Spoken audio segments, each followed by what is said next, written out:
സെക്രട്ടേറിയറ്റിന് മുന്നിലാണ് ഇപ്പോൾ ഞാൻ നിൽക്കുന്നത്.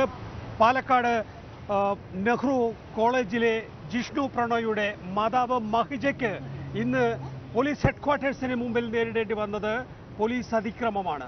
നാടെങ്ങും പ്രതിഷേധം കൊടുമ്പിരിക്കൊണ്ടിരിക്കുന്ന ഈ ഘട്ടത്തിൽ എന്തുകൊണ്ടാണ് ജനകീയ സർക്കാർ, LDF സർക്കാർ ഇങ്ങനെ ഒരു പോലീസ് നടപടിയുമായി ഒരു രക്തസാക്ഷിയുടെ അമ്മയ്ക്ക് നേരെ തിരിയുന്നത് എന്ന ചോദ്യമാണ് സമൂഹ മനസ്സാക്ഷി ഉന്നയിക്കുന്നത്.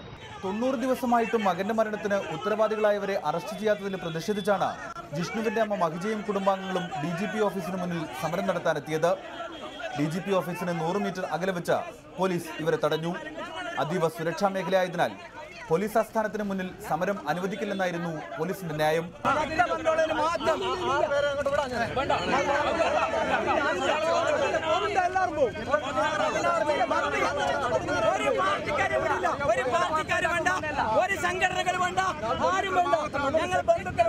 ഇതിനിടെ DGP സമരക്കാരെ ചർച്ചയ്ക്ക് വിളിച്ചു. 6 പേരെ മാത്രമേ ചർച്ചയിലേക്ക് അനുവദിക്കൂവെന്ന് പോലീസ് നിലപാട് വ്യക്തമാക്കി. മറ്റുള്ളവരെ പോലീസ് മർദ്ദിക്കുമെന്നതിനാൽ തങ്ങൾക്കൊപ്പമുള്ള 16 പേരെയും DGP ഓഫീസിൽ കയറാൻ അനുവദിക്കണമെന്നായിരുന്നു ജിഷ്ണുവിന്റെ കുടുംബാംഗങ്ങളുടെ ആവശ്യം. ഞങ്ങൾക്ക് വിശ്വാസമില്ല, ഉൾപ്പെടെ അവരെ മർദ്ദിക്കും. അതുകൊണ്ട് ഞങ്ങൾക്ക് വിശ്വാസമില്ല. ഞങ്ങൾ നിങ്ങളെ കൂടെ, നിങ്ങൾ എത്ര പോലീസുകാർ വന്നാലും നിങ്ങളെ കൂടെ ഞങ്ങൾ നിൽക്കും. ഞങ്ങൾ അറസ്റ്റ് ചെയ്തു. ഇതിനിടെ പോലീസ് ബലപ്രയോഗം തുടങ്ങി. ജിഷ്ണുവിന്റെ അമ്മ മഹിജ നിലത്ത് വീണു. ഒരു ദാക്ഷിണ്യവും കാണിക്കാതെ പോലീസ് മഹിജയെ റോഡിൽ വലിച്ചഴിച്ചു. ഇതിനിടയിൽ മഹിജയ്ക്ക് പോലീസിന്റെ മർദ്ദനവുമേറ്റു.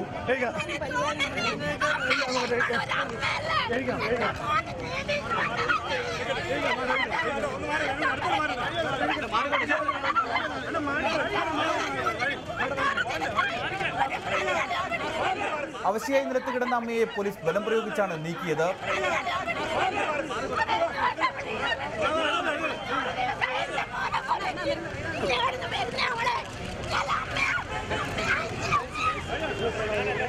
നഗരത്തിലെ സ്റ്റേഷനുകൾ ഒഴിവാക്കി പൂജപ്പുര സ്റ്റേഷനിലേക്ക് മഹിജയും കുടുംബത്തെയും മാറ്റാനായിരുന്നു പോലീസിന്റെ ശ്രമം.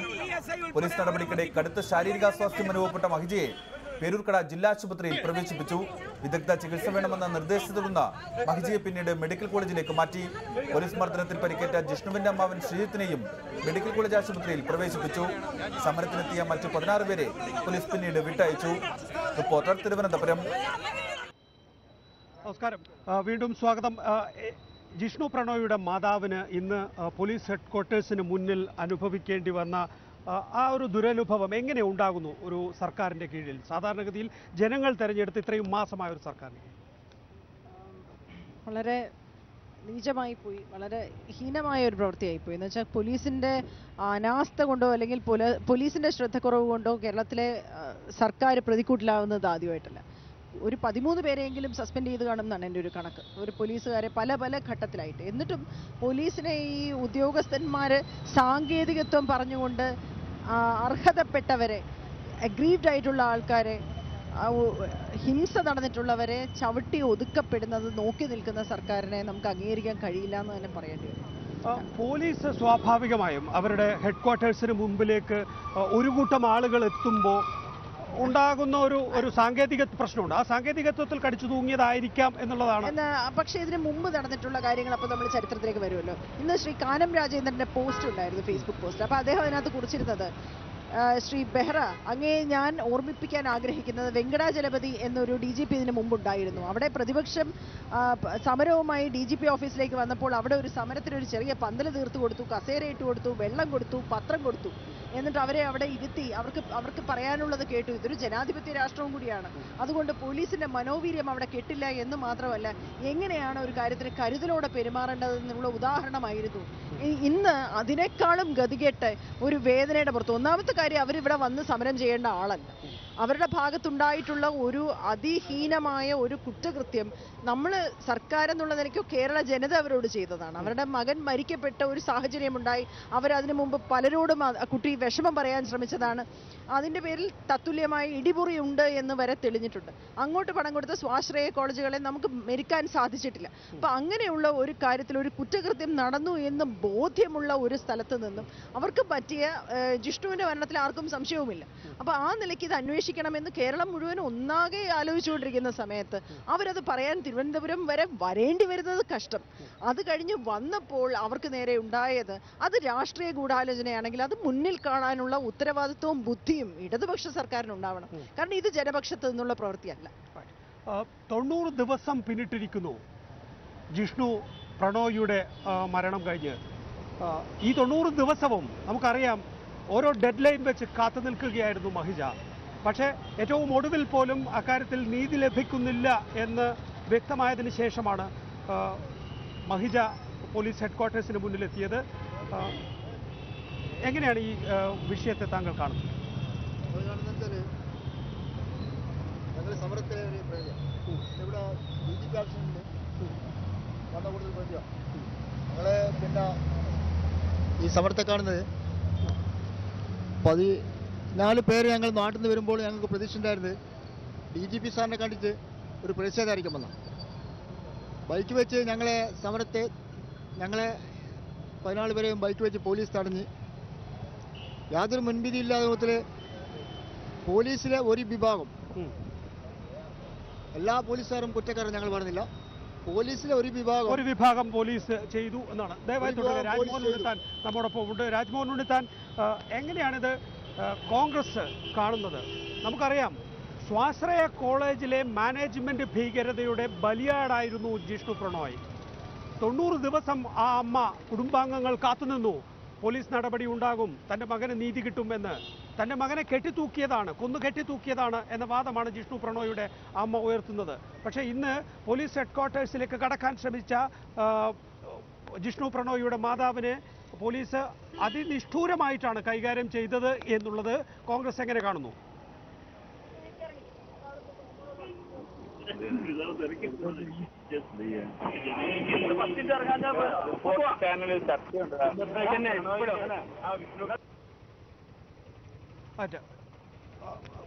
ഇവിടെ മഹിജയുടെ കാര്യത്തിൽ മഹിജയ്ക്ക് മറ്റ് സമരമാർഗങ്ങൾ ശരിയാണ്, ഇതൊരു പ്രതിഷേധ സമരമായിട്ടല്ല കാണേണ്ടത്, ഒരു അമ്മയുടെ വികാര പ്രകടനമായിട്ടാണ്. ആ നിലയിൽ എല്ലാവരും പറഞ്ഞു കഴിഞ്ഞു. പക്ഷേ ഇതിൻ്റെ പിന്നിൽ ആരൊക്കെയോ ഉണ്ടോ എന്ന സംശയം പോലീസിനുണ്ട്. തോക്കുസ്വാമി എന്നറിയപ്പെടുന്ന ഹിമവൽ ഭദ്രാനന്ദ പോലും അതിൻ്റെ പിന്നിലുണ്ടായിരുന്നു എന്ന സംശയം പറയുന്നു. ശ്രമിക്കുമല്ലോ. ഇവിടെ ഫെബ്രുവരി 20-ാം തീയതി MMTVക്ക് കേന്ദ്രമന്ത്രി മനേക ഗാന്ധി കൊടുത്ത ഒരു ഇന്റർവ്യൂ ഉണ്ട്. അതിനകത്ത് അവർ പറയുന്നത് കേരളത്തിൽ സ്ത്രീകൾക്ക് രക്ഷയില്ല, കുട്ടികൾക്ക് രക്ഷയില്ല, മൃഗങ്ങൾക്ക് രക്ഷയില്ല. അപ്പോൾ ഇവിടെ ഒരു പ്രസിഡന്റ് ഭരണം വരേണ്ടതുണ്ട്, അത്രയ്ക്കും കുത്തഴിഞ്ഞ ഭരണമാണ് ഇവിടെ നടക്കുന്നത് എന്ന് പറയുകയുണ്ടായി. എന്നിട്ട് അവർ പറഞ്ഞത് ശ്രദ്ധിക്കേണ്ട കാര്യം, എന്നാൽ ഇവിടെ DGP വളരെ കേമനാണെന്നും അദ്ദേഹത്തിനെ ഒന്നും ചെയ്യാൻ അനുവദിക്കുന്നില്ല, ചെയ്യാൻ ശ്രമിക്കുമ്പോൾ അദ്ദേഹത്തിനെ പരിഹസിക്കുന്നു എന്നുമാണ്. ഇത് ഞാൻ ചേർത്ത് വായിക്കുകയാണ്. കാരണം ഇത് ഈ നിലയ്ക്ക് ഇവിടെ ഒരു പ്രസിഡന്റ് ഭരണം വരുത്തി തീർക്കാനായിട്ട് എല്ലാവരും ശ്രമിക്കും. ഇത് മുൻകൂട്ടി കാണേണ്ടത് ആരാണ്? ഇവിടെ നമ്മളെ ഏറ്റവും വിശ്വാസത്തോടെ നമ്മൾ വിശ്വസിച്ച് ഏൽപ്പിച്ചിരിക്കുന്നത് ഇടതുപക്ഷ സർക്കാരിനെയാണ്, ശ്രീ പിണറായി വിജയനെയാണ്. അദ്ദേഹം തന്നെയാണ് ആഭ്യന്തര വകുപ്പ് മന്ത്രിയും. അപ്പോൾ അദ്ദേഹം കരുതലോടെ ഇങ്ങനെ ഒരു കാര്യം വന്നാൽ എങ്ങനെയാണ് ജനപക്ഷത്ത് നിന്ന് ഒരു കാര്യം കാണേണ്ടത് എന്ന് നമ്മളെ കാണിച്ചു തരികയാണ് ചെയ്യുന്നത്. ശോഭാ സുരേന്ദ്രൻ BJP നേതാവ് നമ്മോടൊപ്പം ഇപ്പോൾ കൊച്ചി സ്റ്റുഡിയോയിലുണ്ട്. ശ്രീമതി ശോഭാ സുരേന്ദ്രൻ, അങ്ങനെയാണോ നീക്കം? കേരളത്തിൽ ഒരു രാഷ്ട്രപതി ഭരണം കൊണ്ടുവരാനുള്ള BJP ഗൂഢാലോചന ഇതിൻ്റെ പിന്നിൽ പ്രവർത്തിച്ചിട്ടുണ്ടോ? ഇന്ന് CPMന്റെ സംസ്ഥാന സെക്രട്ടറി ശ്രീ കോടിയേരി ബാലകൃഷ്ണൻ മലപ്പുറത്ത് പറഞ്ഞത് ഇതിന് പിന്നിൽ SDPI ഉണ്ട്, SUCI ഉണ്ട്, BJP ഉണ്ട്, ഹിമവൽ ഭദ്രാനന്ദ പോലും ഉണ്ട് എന്നാണ്. അല്ല, ഇവിടെ കേരളത്തിൻ്റെ ബഹുമാനപ്പെട്ട മുഖ്യമന്ത്രിയാണ് ആഭ്യന്തര വകുപ്പ് കൈകാര്യം ചെയ്യുന്നത്. ആഭ്യന്തര വകുപ്പിൻ്റെ കസേരയിൽ ഇരുന്നു കൊണ്ട് DGP എത്ര കേമനായിട്ടും കാര്യമില്ല. DGPയെ തൻ്റെ വീട്ടിലെ അടുക്കളക്കാരനെ പോലെ കൈകാര്യം ചെയ്യാനാണ് ആഭ്യന്തര വകുപ്പ് മന്ത്രി കൂടിയായിട്ടുള്ള കേരളത്തിൻ്റെ ബഹുമാനപ്പെട്ട മുഖ്യമന്ത്രിയുടെ ശ്രമമെങ്കിൽ ലോകനാഥ് ബെഹ്റയെ പോലെയുള്ള ഒരു DGP എടുക്കുന്ന തീരുമാനം തൻ്റെ തൊപ്പിയും തൻ്റെ കുപ്പായും സംരക്ഷിക്കാനുള്ള ശ്രമമായിരിക്കും.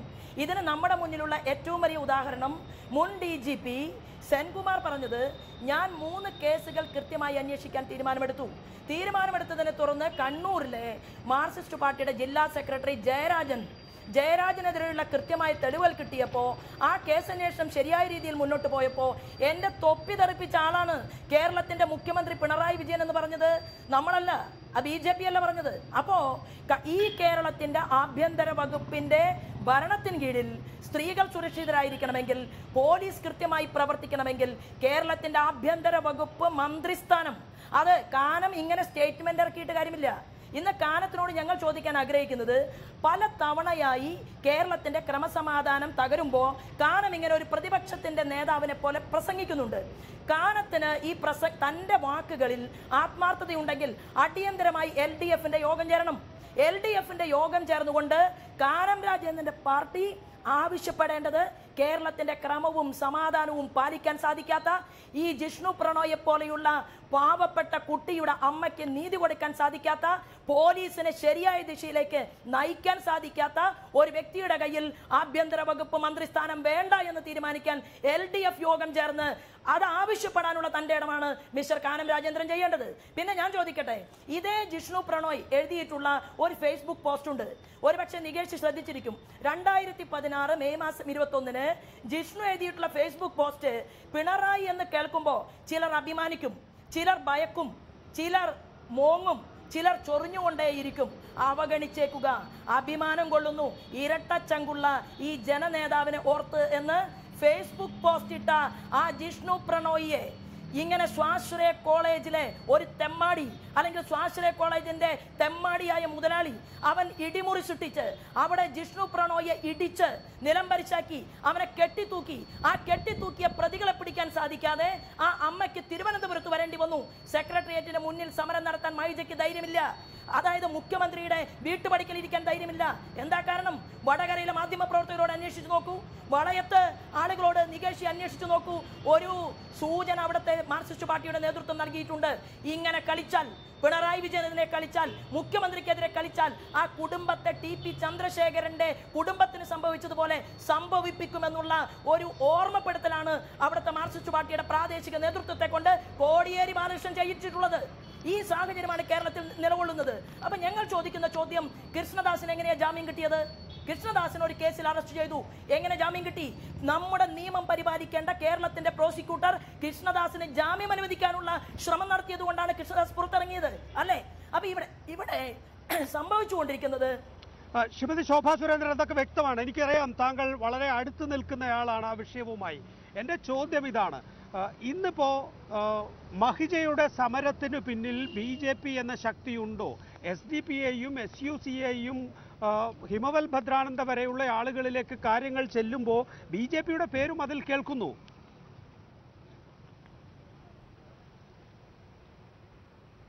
അല്ല, ഞങ്ങളെ സംബന്ധിച്ച് മഹിജയ്ക്ക് ഒരു വിഷയമുണ്ടായപ്പോൾ മഹിജ ഇതിനു മുൻപ് നിരാഹാര സമരം പ്രഖ്യാപിച്ചു. നിരാഹാര സമരം പ്രഖ്യാപിച്ചപ്പോൾ അങ്ങയുടെ തന്നെ, താങ്കളുടെ തന്നെ ചാനലിന്റെ ഒരു റിപ്പോർട്ടറോട് ഞാൻ പറഞ്ഞിട്ടുണ്ട്, മഹിജ BJPയോട് ചേർന്ന് നിൽക്കുന്ന രാഷ്ട്രീയമുള്ള ആളായിട്ടല്ല, മഹിജ കേരളത്തിലെ അമ്മമാരുടെ പ്രതിനിധിയാണ്. മഹിജയുടെ മനസ്സിലുള്ളത് മകൻ നഷ്ടപ്പെട്ടതിന്റെ രോഷാഗ്നിയാണ്. മഹിജ ഒരു ദിവസം നിരാഹാരം കിടന്നാൽ കൂട്ടത്തിൽ ആ അമ്മയോടൊപ്പം കിടക്കുമെന്ന് പ്രഖ്യാപിക്കാൻ എനിക്ക് സാധിച്ചിട്ടുണ്ടെങ്കിൽ അതെന്റെ പാർട്ടിയുടെ നയമാണ്. അപ്പൊ ഇവിടെ ഞങ്ങളെ സംബന്ധിച്ച് ഞങ്ങൾ പ്രതിപക്ഷത്തിന്റെ വീണ്ടും ഇതിലേക്ക് വരികയാണ്. അപ്പോൾ ഇത് പൊതുവായിട്ടുള്ള ഒരു പോലീസിന്റെ ഒരു പ്രവർത്തന രീതിയായി മാറുന്നുണ്ടോ? സാധാരണഗതിയിൽ പോലീസ് വനിതകൾക്കെതിരെ, സ്ത്രീകൾക്കെതിരെ, അവർക്കെതിരായിട്ടുള്ള അതിക്രമം ഒക്കെ തന്നെയും നേരിടുന്നതിൽ പരാജയമാണ് എന്നൊരു വിലയിരുത്തലുണ്ട്. ഇപ്പോൾ ഇത്തരത്തിലുള്ള സമരത്തെ നേരിടുന്നതിൽ പോലും പരാജയം എന്ന് പറയുമ്പോൾ സംസ്ഥാന പോലീസ് ഒരു പരാജയമായി മാറുക. അതെന്താണെന്നറിയാമോ? സാങ്കേതികമായി അവരെല്ലാം ചെയ്യുന്നുണ്ടാവാം. ഇപ്പൊ സാങ്കേതികമായി അവർ അറസ്റ്റ് ചെയ്തിട്ടുണ്ടാവാം, അവര് ഹൈക്കോടതിയാണ് അവർക്ക് ജാമ്യം കൊടുത്തത്, ഉദയഭാനുവിനെ പോലൊരു വക്കീലാണ് അപ്പുറത്തുനിന്ന് അവർ വെച്ചത്. ഇങ്ങനെയുള്ള കാര്യങ്ങളൊക്കെ ചെയ്യുന്നുണ്ട്. പക്ഷേ ഉദ്യോഗസ്ഥ വൃന്ദത്തിന് മുഴുവനും കൊടുക്കുമ്പോൾ സാങ്കേതികതയുടെ പേരിൽ ഇപ്പോൾ BPL കാർഡിലോട്ട് എങ്ങനെയാണ് ഒരു കാലില്ലാത്തവനും ഒരു ചെരുപ്പ് കുത്തിയും അതിനകത്ത് വന്ന് BPL കാർഡില്ലാതെ പോകുന്നത്? ഒരു സാങ്കേതികതയുടെ പ്രശ്നമായിരിക്കും. ഈ സാങ്കേതികത മറികടന്ന് മനുഷ്യത്വപരമായി പെരുമാറുമ്പോഴാണ് ഒരു സർക്കാർ ജനപക്ഷത്തെത്തുന്നത്. അതുപോലൊരു കാര്യമാണിത്. ഇത് അവരവിടെ ചെല്ലേണ്ടതല്ലായിരിക്കാം, അങ്ങോട്ടൊരു സമരം പാടില്ലായിരിക്കാം, ചെയ്യേണ്ടതൊക്കെ കൃത്യമായി ചെയ്തിട്ടുമുണ്ടാവാം. പക്ഷേ ഒരു വിഷമം പറയാൻ വരുന്നവരെ ഇറങ്ങിച്ചെന്ന് കണ്ട് ഒന്ന് ചേർത്ത് പിടിച്ച് നമ്മളും ആ ദുഃഖത്തിൽ പങ്കുചേരുന്നു എന്ന് പറയാനുള്ള ഉത്തരവാദിത്വം അത് ചെയ്യില്ല എന്ന് ഉറപ്പുള്ളത് കൊണ്ടാണ് പ്രതിപക്ഷം അതിനോടൊപ്പം ഇങ്ങനൊരു കാര്യത്തിൽ ഇറങ്ങിയാൽ ഇവർ പെടുമെന്ന് മനസ്സിലാക്കിയത്. കാരണം അവിടെ ഉദ്യോഗസ്ഥന്മാരാണ് ഭരിക്കുന്നത് എന്നൊരു വലിയ വിലയിരുത്തൽ വന്നിട്ടുണ്ട്. തുടരുക. TV രാജേഷ് MLA ടെലിഫോൺ ലൈനിലുണ്ട്. ശ്രീ TV രാജേഷ്, സ്വാശ്രയ മാനേജ്മെന്റുകളുടെ ഗൂണ്ടായിസത്തിനെതിരായിട്ടുള്ള ഒരു രോഷം കേരളമെമ്പാടും ഉണ്ടാകുമ്പോഴാണ് മഹിജക്കെതിരെ ഇത്തരത്തിലൊരു പോലീസ് നടപടി ഉണ്ടാകുന്നത്. എങ്ങനെയാണ് ഇത് ന്യായീകരിക്കുന്നത്? അല്ല, ഇന്ന് DGPയെ കാണാൻ വേണ്ടി അവർ പോയപ്പോൾ അവിടെ DGPയെ കാണാൻ അവസരം ഒരുക്കിയിരുന്നു. ജിൻഷോ പ്രണോയിയുടെ അച്ഛനും അമ്മയ്ക്കും അമ്മാവനും അടുത്ത ബന്ധുക്കൾക്കും കാണാൻ അവസരം ഒരുക്കിയപ്പോൾ 10-16 പേർ മറ്റു ചിലർ കൂടി കൊണ്ടുപോകണമെന്ന് വാശി പിടിക്കുന്ന ഒരു നിലയാണ് ഉണ്ടായത്. ആ പ്രിയപ്പെട്ട അമ്മയും അച്ഛനും അത് അറിഞ്ഞോന്ന് എനിക്ക് അറിഞ്ഞുകൂടാ. മറ്റു ചിലർക്ക് ചില രാഷ്ട്രീയ അജണ്ടകളുണ്ട്. ആ അജണ്ടയ്ക്ക് അറിഞ്ഞോ അറിയാതെയോ അവർ കരുവാക്കപ്പെടുന്ന ഒരു സ്ഥിതി ദൗർഭാഗ്യകരമാണ്. തീർത്തും ഒഴിവാക്കപ്പെടേണ്ടതാണ് എന്റെ അഭിപ്രായം. ഇവിടെ ഒരു വിഷയം പോലീസിന്റെ ഭാഗത്ത് അതിനുശേഷം അതിരുവിട്ട നടപടി ഇവിടെ ബാക്കി എല്ലാ വിഷയങ്ങളും മാറ്റിവെക്കുക. ശ്രീ TV രാജേഷ്, 16 പേരുണ്ടായിരുന്നു, 6 പേർക്ക് മാത്രമേ DGPയുടെ സന്ദർശനാനുമതിയുള്ളൂ എന്നുള്ള കാര്യങ്ങളെല്ലാം നമുക്ക് രണ്ടാമത് ചർച്ച ചെയ്യേണ്ട വിഷയമാണ്. ഒന്നാമത്തേത് എന്താണ്? ജിഷ്ണു പ്രണോയ് എന്ന രക്തസാക്ഷിയുടെ അമ്മ 90 ദിവസം കാത്തുനിന്നു നീതി ലഭിക്കാൻ. കിട്ടില്ല എന്ന് ഉറപ്പായപ്പോൾ ജിഷ്ണു പ്രണോയിയുടെ അമ്മ DGPയെ കാണണം എന്ന് മുൻകൂറായി അപേക്ഷിക്കുന്നു.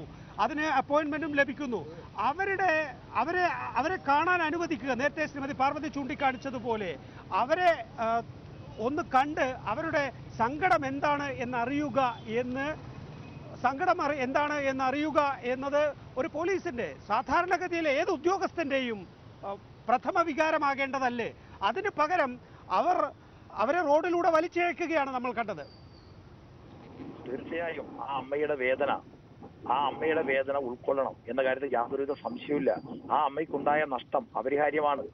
തീർച്ചയായിട്ടും നമ്മൾ അതെല്ലാം മനസ്സിലാക്കുന്നവരാണ്. ഇവിടെ ഒരു വിഷയം, പിന്നെ അവിടെ അവരോടൊപ്പം ഒന്നിച്ചു വന്നവർക്ക് ചില അജണ്ടകൾ ഉണ്ടായിരുന്നു. അപ്പോൾ പോലീസ് പറഞ്ഞത് 6 പേർക്ക് കാണാന്നുള്ളത്. പിന്നെ അതിനുശേഷം ഉണ്ടായ സംഭവം അതിന്റെ ഗൗരവം ഉൾക്കൊണ്ടിട്ടാണ് DGP. ഞാൻ ചോദിക്കട്ടെ, കേരളത്തിൽ എത്രയോ സംഭവം ഉണ്ടായിട്ടുണ്ട്. പക്ഷേ പോലീസിന്റെ ഭാഗത്തുനിന്ന് ചില അതിർവിട്ട നടപടി ഉണ്ടായി എന്ന തോന്നലിന്റെ അടിസ്ഥാനത്തിലല്ലേ DGP അവരെ പോയി കണ്ടത്? അതുപോലെ IG തല റിപ്പോർട്ട് ഗവൺമെന്റ് ആവശ്യപ്പെട്ടത്. അപ്പോൾ ഗവൺമെന്റിന്റെ ഭാഗത്തുനിന്ന് ഈ കാര്യത്തിൽ പോലീസിന്റെ ഭാഗത്തുണ്ടായിട്ടുള്ള വീഴ്ചയെ, സംഭവിക്കാൻ പാടില്ലാത്ത ഒരു കാര്യത്തെ ഗവൺമെന്റ് ആ നിലയിൽ കണ്ടു എന്നല്ലേ ഇത് കാണിക്കുന്നത്?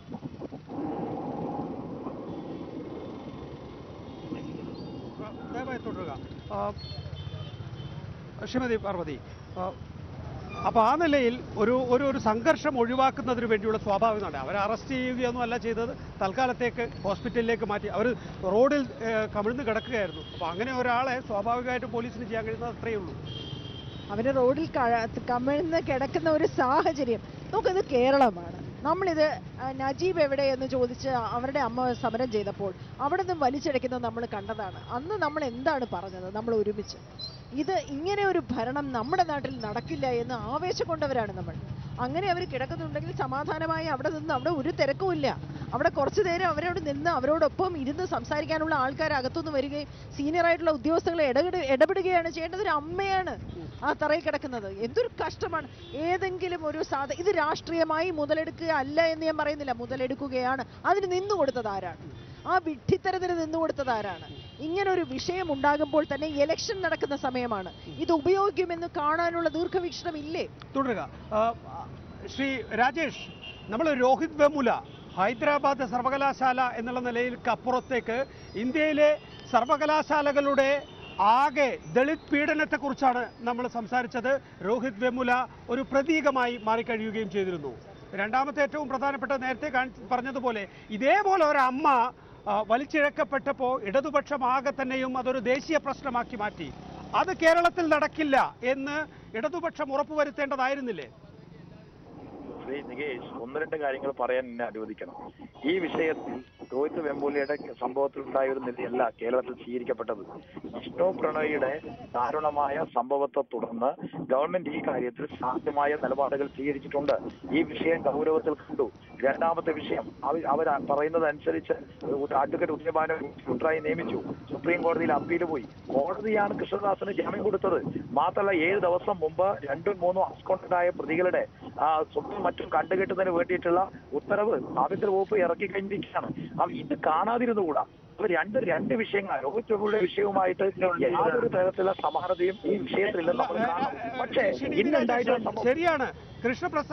കൃഷ്ണദാസിനെ അറസ്റ്റ് ചെയ്യുന്നതിന് ബുദ്ധിമുട്ടുണ്ട് എന്നുള്ളത് നമുക്കറിയാം. കോടതി അക്കാര്യത്തിൽ സ്വീകരിച്ച നിലപാട് സർക്കാരിനെതിരായിട്ടായിരുന്നു. കൃഷ്ണദാസിനെ ഇനി വളഞ്ഞ വഴിയിലൂടെ അറസ്റ്റ് ചെയ്യാൻ പോവുകയാണോ എന്ന സംശയം കോടതി പ്രകടിപ്പിക്കുന്നതിലൂടെ കൃഷ്ണദാസിനെ അറസ്റ്റ് ചെയ്യാനുള്ള ശ്രമം ഗവൺമെന്റിന്റെ ഭാഗത്ത് നിന്നുണ്ട് എന്ന് നമുക്ക് അതിലൂടെ മനസ്സിലാക്കാം. പക്ഷെ അതിനപ്പുറത്തേക്ക് ഈ കോളേജിന്റെ വൈസ് പ്രിൻസിപ്പൽ ശക്തിവേൽ, ഈ കോളേജിലെ ലെക്ചറായ പ്രവീൺ, ഇവരുടെയൊക്കെ നേരിട്ടുള്ള പങ്കാളിത്തം ഈ കൊലപാതകത്തിൽ ഉണ്ടായിരുന്നു എന്നുള്ളതാണ് ആക്ഷേപം. അങ്ങനെയാണ് കേസ്. ഇവരെ കണ്ടെത്തിയാൽ മാത്രമേ ജിഷ്ണു പ്രണോയ് യഥാർത്ഥത്തിൽ ആത്മഹത്യ ചെയ്താണോ അതോ കൊല ചെയ്യപ്പെട്ടതാണോ എന്ന് പോലും മനസ്സിലാക്കാൻ കഴിയൂ. അത്ര ഗുരുതരമാണ് ഈ വിഷയം. അവരെ അറസ്റ്റ് ചെയ്യാൻ കഴിയുന്നില്ല എന്ന് പറയുമ്പോഴാണ് ഒരു സിനിമാ നടിയുടെ നേരെയുണ്ടായ അതിക്രമത്തിൽ കാണിച്ച ഗൗരവം ഇക്കാര്യത്തിൽ കാണിക്കുന്നില്ല എന്ന പ്രചരണം ആ ഘട്ടത്തിലുണ്ടായത്. തീർച്ചയായും ഈ കാര്യത്തിൽ ഉയർന്നു വന്ന വികാരം ഞങ്ങൾ മനസ്സിലാക്കുന്നു. പക്ഷെ ഇവിടെ ഗവൺമെന്റ് ഇപ്പൊ നമുക്കറിയാലോ, ഇപ്പൊ അവിടെ ഇടിമുറിയിൽ നിന്ന് കണ്ടെത്തിയെന്ന് പറയുന്ന ആ രക്തത്തിന്റെ DNA ടെസ്റ്റിന് അയച്ചിരിക്കുകയാണ്. അതിന്റെ ഫലം കാത്തിരിക്കുകയാണ്. ഗവൺമെന്റ് പ്രത്യേകമായ അന്വേഷണ സംഘം ASP ഇരിങ്ങാലക്കുട ASPയുടെ നേതൃത്വത്തിലുള്ള ഒരു സ്പെഷ്യൽ ടീമിനെ ഗവൺമെന്റ് നിയോഗിച്ചിട്ടുണ്ട്. അപ്പൊ ഇത് ഗവൺമെന്റിന്റെ ഭാഗത്തുനിന്ന് ബോധപൂർവ്വം വീഴ്ച വന്നു എന്ന് ആർക്കും പറയാൻ കഴിയില്ല. എന്നാൽ ഉദ്യോഗസ്ഥ തലത്തിൽ എന്തെങ്കിലും വീഴ്ചയുണ്ടായിട്ടുണ്ടോ അത് പരിശോധിക്കപ്പെട്ട ഒരു കാര്യമാണ്. തീർച്ചയായിട്ടും കേരളത്തിൽ ഇത്തരം സംഭവങ്ങൾ ആവർത്തിക്കാതിരിക്കാൻ ആവശ്യമായ നടപടികൾ ഗവൺമെന്റ് സ്വീകരിച്ചു. ഒന്ന്, ഇന്റേണൽ അസസ്മെന്റും മറ്റും പരിഹരിക്കാൻ, പരാതി ഇല്ലാതിരിക്കാൻ വൈസ് ചാൻസലർ കമ്മിറ്റി വെച്ചു. ഒരുപക്ഷെ പ്രതികളെ പിടിക്കുന്നതിന് ബുദ്ധിമുട്ടുണ്ടായിട്ടുണ്ടാകും. അത് സ്വാഭാവികമാണ്. ഇവര് ഈ നെഹ്റു കോളേജ് എന്ന് പറയുന്ന ഗ്രൂപ്പിന്റെ കീഴിലുള്ള കോളേജുകൾ തന്നെ കേരളത്തിലും തമിഴ്നാട്ടിലുമുണ്ട്. ഒരുപക്ഷെ അവർക്ക് മറ്റാരെക്കാളും നന്നായി ഈ പ്രതികളെ ഒളിപ്പിക്കാൻ കഴിയുമായിരിക്കും. ആ കേസ് ആ നിലയിൽ പോലീസിന്റെ വീഴ്ച എന്ന നിലയിലോ അല്ലെങ്കിൽ പോലീസിന് കണ്ടുപിടിക്കാൻ കഴിയാത്ത വിധത്തിൽ ദുർഗ്രഹമായോ തുടർന്നിട്ടുണ്ടാകാം. അതല്ല ഇന്നത്തെ വിഷയം. ഇന്നത്തെ വിഷയം എന്ന് പറയുന്നത് രക്തസാക്ഷിയുടെ അമ്മ മഹിജയെ റോഡിൽ പോലീസ് വലിച്ചിഴച്ചു. ഇത് സംഭവിക്കാൻ പാടില്ലാത്തതായിരുന്നു എന്ന് പിന്നീട് പേരൂർക്കട ആശുപത്രിയിൽ മഹിജയെ കണ്ട് മടങ്ങുമ്പോൾ DGP ലോക്നാഥ് ബെഹ്റ തന്നെ പറയുകയുണ്ടായി. അപ്പോൾ പോലീസിന്, അത് ചെയ്ത പോലീസിന് തന്നെ അറിയാം ഇത് സംഭവിച്ചുകൂടായിരുന്നു എന്ന്. നമുക്കറിയാം, സ്വാശ്രയ കോളേജുകൾക്കെതിരെ ശക്തമായ പ്രക്ഷോഭം നടത്തിയത് ശ്രീ TV രാജേഷ് താങ്കൾ SFIയിലും DYFIയിലും ഉണ്ടായിരുന്നപ്പോഴാണ്. പക്ഷേ കുറെ കൂടി കാലങ്ങൾ കഴിയുമ്പോൾ ഈ സ്വാശ്രയ മാനേജുകളുടെ പിണിയാളുകളായി നിങ്ങളൊക്കെ മാറുന്നുണ്ടോ എന്ന സംശയം വന്നാൽ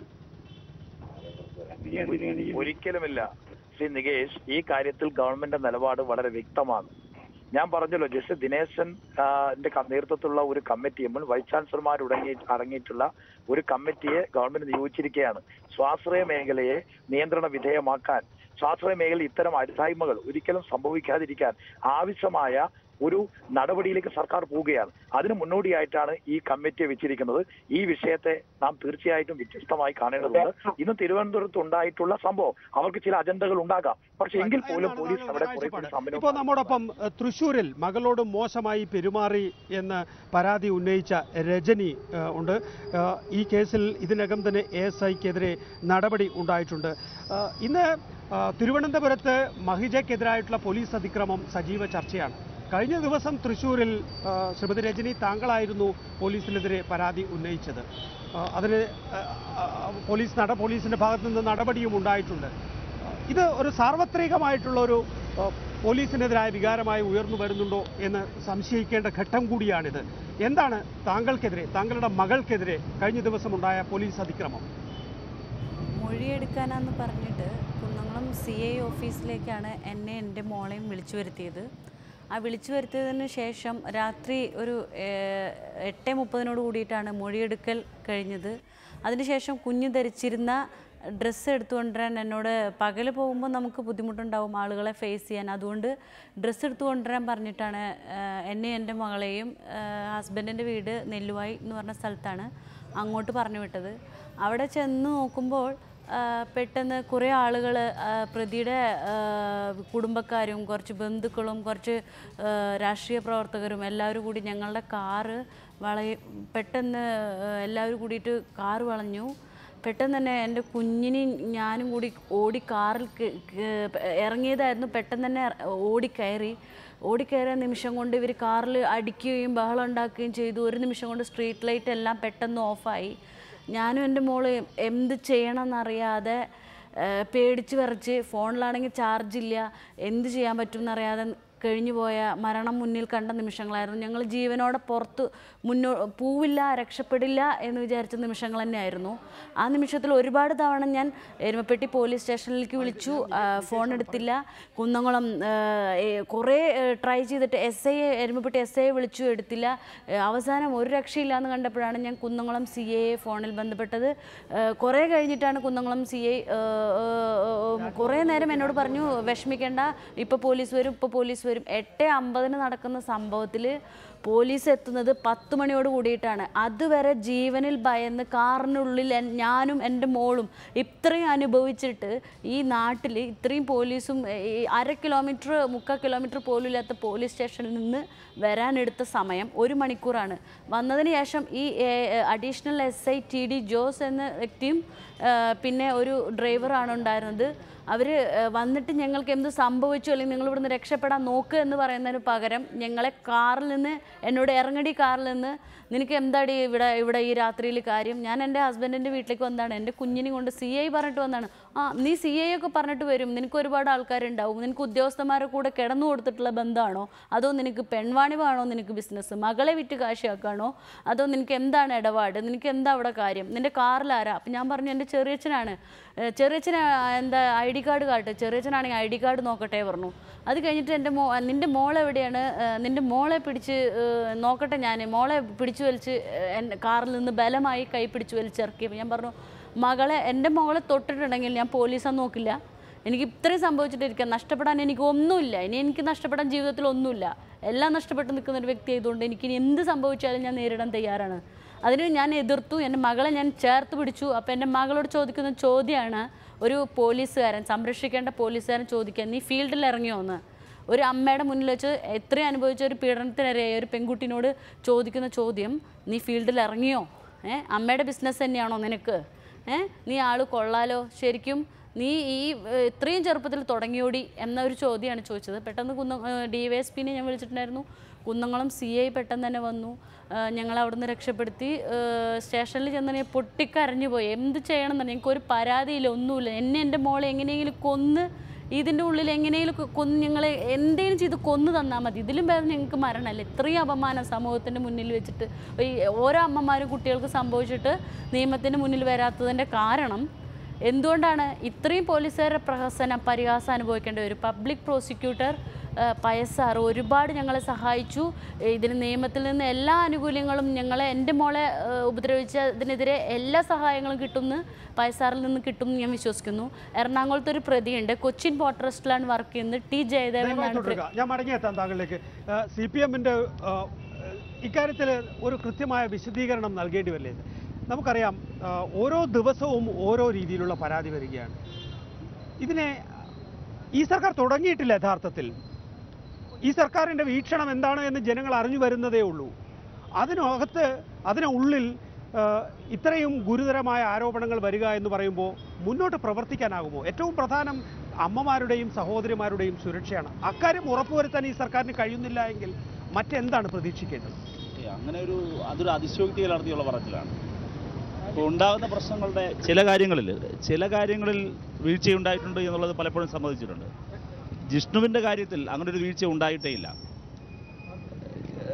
കേരളത്തിൻ്റെ ചരിത്രത്തിൽ മുമ്പെപ്പോഴെങ്കിലും ജാമ്യാപേക്ഷ പരിഗണിക്കുന്ന വേളയിൽ സ്പെഷ്യൽ പ്രോസിക്യൂട്ടർ ഉണ്ടായിട്ടുണ്ടോ? ഇല്ല. ഇതുപോലൊരു ആള് എത്രയോ രജനീയ സ്ഥാനത്ത് മുതൽ ഇങ്ങോട്ടുള്ള ജിഷ്ണുവിന്റെ നിയമ നടപടികൾ നമ്മൾ ഇതുവരെ ചർച്ച ചെയ്ത് കഴിഞ്ഞു. ഇന്നുണ്ടായ കാര്യത്തിൽ വീഴ്ച ഉണ്ടായിട്ടുണ്ടോ ഇല്ലയോ? വീഴ്ച ഉണ്ടായി എന്ന് പറയാൻ പറ്റുമോ? ഇപ്പോൾ അവിടെ ചിലർ ഇടപെട്ടിട്ടുണ്ടെന്നുള്ള കാര്യം വാസ്തവമാണല്ലോ. ഞാൻ തിരുവനന്തപുരത്തുകാരനാണ്. തിരുവനന്തപുരത്ത് ചിലരെല്ലാം ഇടപെട്ടത് എങ്ങനെയാണ് ഇടപെട്ടത് എന്ന്, ചിലരുടെ സാന്നിധ്യം അവിടെ എന്തിനായിരുന്നു? 1. 2, DGP കാണാൻ കഴിയില്ല, നിരസിച്ചതേയില്ല, കാണാനുള്ള അവസരമാണ് കൊടുത്തത്. പക്ഷേ കൂടുതൽ പേർ കയറുന്നതിനിടയിലുണ്ടായ ഒരു പോലീസ് ആക്ഷനാണ്. അതിനെ സംബന്ധിച്ച് ചർച്ച ചെയ്യുമ്പോൾ എന്തെങ്കിലും ഉണ്ടെങ്കിൽ IG-യോട് വിശദീകരണം ചോദിച്ചു. എന്തെങ്കിലും വീഴ്ചയുണ്ടായിട്ടുണ്ടെങ്കിൽ ഈ സർക്കാരിന് അതിൽ ഒന്നും മറച്ചു വെക്കേണ്ടതില്ല, നടപടിയെടുക്കും. അതിലൊന്നും മടിച്ചു നിൽക്കുകയില്ല, ഒരു സംശയമില്ല, ഒന്നിലും മുൻവിധിയില്ല കാര്യത്തിൽ. പക്ഷേ ഇവിടെ സ്ത്രീകളോട് അങ്ങ് ചോദിച്ച ചോദ്യമാണ്, ആകെ മുഴുവൻ കുഴപ്പമാണ് എന്ന് വരുത്തി തീർക്കാൻ ഇതൊരു സിമ്പിളായി അതിനുള്ളിൽ അത് ബോധപൂർവ്വം രാഷ്ട്രീയ എതിരാളി. ഇന്ന് ഒരു രക്തസാക്ഷിയുടെ അമ്മയ്ക്കെതിരെ പോലീസ് നടപടി ഉണ്ടായിരുന്നു. DGP ലോക്നാഥ് ബെഹ്റ പെരൂർക്കടയിൽ ആശുപത്രി സന്ദർശനം കഴിഞ്ഞതിന് ശേഷം പറഞ്ഞത് ഇത് സംഭവിക്കാൻ പാടില്ലാത്തായിരുന്നു എന്നാണ്. ചെയ്ത പോലീസിന് അറിയാം തെറ്റായിപ്പോയി എന്നുള്ളത്. അത് വലിയ വികാരം ഉണ്ടാക്കിയിട്ടുണ്ട് കേരളത്തിലെന്നും പോലീസ് മനസ്സിലാക്കുന്നുണ്ടാവും. അതൊരു പ്രധാനപ്പെട്ട വിഷയം. രണ്ടാമത്തേത്, നിങ്ങൾ പറയുന്നു ഇതിലൊരു ആസൂത്രിത ഗൂഢാലോചന ഉണ്ട് എന്നാണ് പറയുന്നതെങ്കിൽ അതിനകത്ത് വലിയ ഗൗരവമായ വിഷയം നിൽക്കുകയാണ്. അതെന്താണ്? അല്ല, അത് സംശയിക്കേണ്ടതുണ്ട്. ആരാണ് അതിന് പിന്നിൽ? അല്ല, ചിലരുടെ സാന്നിധ്യം എന്തിനായിരുന്നു? ആരാണ്? ഷാജഹാൻ ഉണ്ടായിരുന്നു. സെക്രട്ടേറിയറ്റിൽ അങ്ങോട്ടും ഇങ്ങോട്ടും ഞാൻ അങ്ങയോടൊന്ന് പറയട്ടെ. ഹിമവൽ ഭദ്രാനന്ദ സ്വാമിയുടെ സാന്നിധ്യം. ഹിമവൽ ഭദ്രാനന്ദയുടെ മാനസിക നില അറിയാമല്ലോ. അല്ല, ഞാൻ പറയട്ടെ, ഇവിടെ ഏതെങ്കിലും ഒരു ഘട്ടത്തിൽ ഇപ്പൊ ജിഷ്ണുവിന്റെ അമ്മ ശ്രീജിത്ത് ഒക്കെ നിരവധി തവണ CM-നെ വന്ന് കണ്ടിട്ടുണ്ട്. ഏതെങ്കിലും ഒരു ഘട്ടത്തിൽ അവരോട് നിരുത്സാഹപ്പെടുത്തുകയോ അവരെ നിരുത്സാഹപ്പെടുത്തി വിടുകയോ അവർക്കെതിരെ നിൽക്കുകയോ ചെയ്യുന്ന സമീപനം സർക്കാരിനില്ല. അവരെല്ലാം ഇപ്പോഴും ചർച്ചകളിൽ സർക്കാരിനെ വിമർശിച്ചിട്ടുമില്ല. അവർ പോലീസിന്റെ നടപടികളെ വിമർശിച്ചിട്ടുണ്ട്. സർക്കാരിനെ വിമർശിച്ചുകൊണ്ട് ശ്രീജിത്തോ ഏതെങ്കിലും ഒരു ഘട്ടത്തിൽ ഒന്നും പറഞ്ഞിട്ടില്ല. ശ്രീജിത്ത് ദേശാഭിമാനിയിൽ പ്രവർത്തിക്കുന്ന ഒരാളാണ്. ഈ മഹിജ എന്ന് പറയുന്നത് പഴയ SFI-കാരിയാണ്. ഈ ജിഷ്ണു പ്രണോയ് എന്ന് പറയുന്ന ആളാണ് SFI-കാരനാണ്. SFI മരണം വരെ SFI ആയിരുന്നു. അപ്പൊ ഇക്കാര്യത്തിലൊന്നും ആർക്കും ഒരു തർക്കവുമില്ല. പക്ഷെ നിങ്ങൾ ഇപ്പൊ പറയുന്നത് ഇതിനകത്ത് ആരോ കടന്നുകൂടിയിട്ടുണ്ട്. ഉണ്ടെങ്കിൽ ആര്? ഞാൻ പറഞ്ഞ പേരുകളാണ്. ആര്? ഇവർക്കൊന്നും കേരളത്തിൽ എന്തെങ്കിലും ചെയ്യാനുള്ള ശേഷിയുള്ളവരല്ല. കേരളത്തിൽ അവർ ഇത് വലുതായിട്ടൊന്നും ചെയ്യണ്ടല്ലോ. ഇത് വളരെ സിമ്പിൾ അല്ലേ? ഇവർ വരുന്നു. നേരത്തെ പാർവതി പറയുകയായിരുന്നു ഇവിടെ രാഷ്ട്രപതി ഭരണം കൊണ്ടുവരാനുള്ള ഗൂഢാലോചന ഉണ്ട് എന്ന് ചിലരെങ്കിലും സംശയിക്കുന്നുണ്ടാകും, രഹസ്യമായി പറയുന്നുണ്ടാവും. അതുകൊണ്ടായിരിക്കുമല്ലോ പാർവതിയുടെ വായിന്ന് അങ്ങനെ വന്നിട്ടില്ല. ഞാൻ പറയട്ടെ, എന്നെ ഒന്ന് ഒരു 2 മിനിറ്റ് തന്നാൽ മതി. രണ്ട് മിനിറ്റ്. ഈ പറയുന്ന ഇവർ ഇത് വലുതായിട്ടൊന്നും ചെയ്യണ്ടല്ലോ. ഇന്ന സ്ഥലം വരെ പോകാൻ പാടുള്ളൂ. DGP ഈ പറയുന്ന അമ്മയെയും സഹോദരങ്ങളെയും കാണാൻ വേണ്ടി സമ്മതിക്കുന്നു. പക്ഷേ അതിനു മുമ്പ് മറ്റൊരു സിറ്റുവേഷൻ ക്രിയേറ്റ് ചെയ്യുകയാണ്. പോലീസുമായി ഉന്തും ഉണ്ടാക്കുകയാണ്. അവിടെ പോലീസിന് വീഴ്ചയുണ്ടായിട്ടുണ്ടോ എന്ന കാര്യമാണ് പരിശോധിക്കുന്നത്. ഒന്ന്. രണ്ട്, IG തന്നെയാണ് ഇതിൽ ഏറ്റവും കൂടുതൽ, ഒരുപക്ഷെ ലോക്നാഥ് ബെഹ്റയേക്കാൾ കൂടുതൽ കടുത്ത നിലപാടെടുക്കുകയും ആളുകളെ വേരട്ടെ നിർത്താം എന്ന് വിചാരിക്കുകയും ചെയ്യുന്ന ഒരു IG മനോജ് എബ്രഹാമിനോടാണ് റിപ്പോർട്ട് നൽകാൻ. ഒരു സംഭവ സ്ഥലത്തുള്ള കൺസേൺ IGയോടല്ലേ ചോദിക്കാം എന്താ യഥാർത്ഥത്തിൽ സംഭവിച്ചത്? ശ്രീ അശോകൻ, താങ്കൾ ആ ബന്ധുക്കളുടെ കൂട്ടത്തിൽ ജിഷ്ണു പ്രണോയുടെ ആരാണ്? ബന്ധുവാണ്. സംഭവിച്ചത് രാവിലെ അവിടെ ഞങ്ങളോട് കാലത്ത് തന്നെ അവിടെ വന്നിട്ട് പോലീസ് പറഞ്ഞ് നിങ്ങൾ പിന്നെ DGP ഓഫീസിന് മുന്നിൽ പോറ്, നിങ്ങൾക്ക് 6 പേർക്ക് മാത്രമേ കാണാൻ പറ്റൂ ഒക്കെ പറഞ്ഞ്. പിന്നീട് പോലീസ് പറഞ്ഞു ഞങ്ങളോട് സെക്രട്ടറിയേറ്റ് മുമ്പിൽ സമർപ്പിച്ചോ, സെക്രട്ടറിയേറ്റ് മുമ്പിൽ സമരം നടത്തിക്കോന്ന് പറയാം പോലീസ് പറയുന്നത്. ഞങ്ങൾ പറഞ്ഞു ഞങ്ങൾ ഗവൺമെന്റിനെതിരായ സമരത്തിനല്ല വന്നത്. അവിടെ പറ്റില്ല, സെക്രട്ടേറിയറ്റിന് മുമ്പിലേ പറ്റുള്ളൂ. DGPയുടെ ഓഫീസ് ഞങ്ങളോട് പറഞ്ഞു സെക്രട്ടേറിയറ്റ് മുമ്പിൽ സമരം നടത്തിക്കോന്ന് പറഞ്ഞു. ഞങ്ങൾ പറഞ്ഞു ഞങ്ങൾ ഗവൺമെന്റിനെതിരായിട്ട് സമരത്തിനല്ല വന്നത്. സംസ്ഥാന പോലീസ് മേധാവിയെ ഞങ്ങളെ കുട്ടി മരിച്ചതുമായിട്ട് ബന്ധപ്പെട്ട് പ്രതികളെ അറസ്റ്റ് ചെയ്യാനുള്ള പ്രതിഷേധായിരിക്കാൻ വന്നതാണ്. അതിന് ഞങ്ങൾ കുടുംബത്തിലെ 14 പേരെയും കാണാൻ അനുവദിക്കുമെന്ന് മാത്രമേ ഞങ്ങൾ പറഞ്ഞിട്ടുള്ളൂ. അവിടെയാണ് പോലീസ് വന്ന് എല്ലാ പോലീസുകാരും കുഴപ്പമുണ്ടാക്കി ഞങ്ങൾ പറഞ്ഞില്ല. ഇവിടെ മഹിജ റോഡിൽ കിടക്കുകയാണ്. പിന്നെ നമ്മൾ കാണുന്നത് എന്താണ്? വലിച്ചഴിച്ചു കൊണ്ടുപോകുന്ന ആ അമ്മയെ എടുത്ത് ആശുപത്രിയിൽ എത്തിക്കുക എന്നുള്ളത്. രക്തസാക്ഷിയായ ഒരു കുട്ടിയുടെ അമ്മയോട് പെരുമാറേണ്ട രൂപത്തിലുള്ള ആ കൂട്ടത്തിൽ 2-3 പോലീസ് വലിച്ചിഴച്ചിട്ടില്ല. ഇദ്ദേഹം പറഞ്ഞു 6 പേർക്ക് അനുമതി കൊടുത്തു. 6 പേരിൽ കൂടുതൽ ഞങ്ങളെല്ലാവരും കയറണം എന്ന് ഈ പറയുന്ന മറ്റു ചിലർ എന്തിനാ ആവശ്യപ്പെട്ടു? ആ ആവശ്യപ്പെട്ടത് ഇതുപോലൊരു സീൻ ക്രിയേറ്റ് ചെയ്യാനാണ്. ഞങ്ങൾ പങ്കെടുക്കുന്ന 12 പേര് കുടുംബവും 2 ആൾക്കാർ വന്ന് 2 വിദ്യാർത്ഥികളുണ്ടായിരുന്നു കൂടെ. പിന്നെ ഈ തോക്കുസ്വാമി ഉണ്ടായിരുന്നു പറയുന്നുണ്ട്, ഷാജകൻ ഉണ്ടായിരുന്നു. ഞങ്ങൾക്ക് ഇവരൊന്നും അറിഞ്ഞുകൂടാ. ഞങ്ങൾ ലോക്നാഥ് ബെഹ്റ തന്നെ പറഞ്ഞത് ശ്രീജിത്ത് പറഞ്ഞു ഞങ്ങൾ 6 പേരെ ഉണ്ടായിരുന്നുള്ളൂ, കൂടുതൽ ആരൊക്കെ ഉണ്ടായിരുന്നു അവരാരാണെന്ന് ഞങ്ങൾക്ക് അറിയില്ല എന്നാണ്. ഇല്ല, അങ്ങനെ പറഞ്ഞില്ലേ. ഞങ്ങളെ കണക്ക് മുൻകൂട്ടി പോലീസിന് കൊടുത്ത് ഇത്ര ആൾ വരും എന്ന് പറഞ്ഞ് കണക്ക് വരെ കൊടുത്തിട്ടുണ്ട്. അവിടുത്തെ സ്പെഷ്യൽ ബ്രാഞ്ച് ഞങ്ങളുടെ കാര്യം അന്വേഷിച്ച് ഞങ്ങൾ പോകുന്ന ആൾക്കാരെ പേരൊക്കെ പറഞ്ഞ് ബന്ധുക്കളല്ലാത്തവരൊക്കെ പറഞ്ഞു കൊടുത്തിട്ട് പേര് കൊടുത്തിട്ടുണ്ട്. ഞങ്ങളോട് അന്നേരമൊന്നും പോലീസ് അങ്ങോട്ട് പോകുന്നില്ല. ഇനി എന്തെങ്കിലും ഒരു 5-6 പേര് കൂടുതലായി പോയി എന്ന് ഇരിക്കട്ടെ, നിങ്ങൾ എന്ത് മണ്ടത്തരമാണ് ചെയ്യുന്നത്, അല്ലെങ്കിൽ പോലീസ് എന്ത് മണ്ടത്തരമാണ് ചെയ്യുന്നത് എന്ന് ചോദിക്കാനുള്ള രാഷ്ട്രീയ നേതൃത്വവും ഇച്ഛാശക്തിയും LDF-ന്റെ ഗവൺമെന്റിന് ഉണ്ടാകുമോ? അല്ല, അതാണ് ചോദിക്കുന്നത്. അത് അന്വേഷിച്ചാലേ അറിയാവൂ. അതാണ് അന്വേഷിക്കുന്നത്, റിപ്പോർട്ട് തേടിയത്. അങ്ങനെ ചെയ്തിട്ടുണ്ട് എങ്കിൽ, അങ്ങനെ മണ്ടത്തരം ചെയ്തിട്ടുണ്ട് എങ്കിൽ തീർച്ചയായും നടപടി ഉണ്ടാകും. അതിന് തർക്കം എന്താ? പിന്നെ നിങ്ങൾ നേരത്തെ ചോദിച്ചൊരു ചോദ്യം, ഇവിടെ ആകെ കുഴപ്പമാണെന്ന് പറയുന്നത്. ഞാൻ ചോദിക്കട്ടെ, ഇടതുപക്ഷ ജനാധിപത്യ മുന്നണി ഗവൺമെന്റ് ഭരിച്ചില്ലായിരുന്നുവെങ്കിൽ കൊട്ടിയൂർ പീഡനക്കേസിലെ പ്രതികൾ വെളിച്ചത്ത് വരുമായിരുന്നു, അകത്ത് പോകുമായിരുന്നു. 2, ഇതുപോലെ കൃഷ്ണദാസിനെ പോലൊരു ഇതുപോലെയുള്ളൊരു മാഫിയ ഒരു ദിവസമെങ്കിലും ജയിലിൽ കഴിയുമായിരുന്നു. ഇതാണ് കേരളത്തിലെ ഇടതുപക്ഷ ജനാധിപത്യ മുന്നണി സർക്കാർ വന്നതിന്റെ വ്യത്യാസം. പിന്നെ ഇതിനിടയിൽ വരുന്ന വീഴ്ചകളുണ്ട്. പക്ഷെ വീഴ്ചകൾ മാത്രം പർവ്വതീകരിക്കുകയും സെൻസിറ്റീവ് ആക്കുകയും നേട്ടങ്ങൾ തമസ്കരിക്കുകയും ചെയ്യുന്നതിന് പിന്നിൽ ഒരു രാഷ്ട്രീയമുണ്ട്. ആ രാഷ്ട്രീയമാണ് ശ്രീമതി ശോഭാ സുരേന്ദ്രൻ നിങ്ങൾ കൈയാളുന്നത്. നിങ്ങൾക്ക് കേരളത്തിൽ സ്വാധീനം ഉറപ്പിക്കാൻ കേരളത്തിൽ വലിയ തോതിൽ സ്ത്രീപീഡന കഥകൾ കെട്ടിച്ചമക്കുകയാണ്. അത് പാടില്ല. കാരണം കേരളത്തെക്കുറിച്ച് മോശമായ ഒരു ചിത്രീകരണം ഉണ്ടാകും.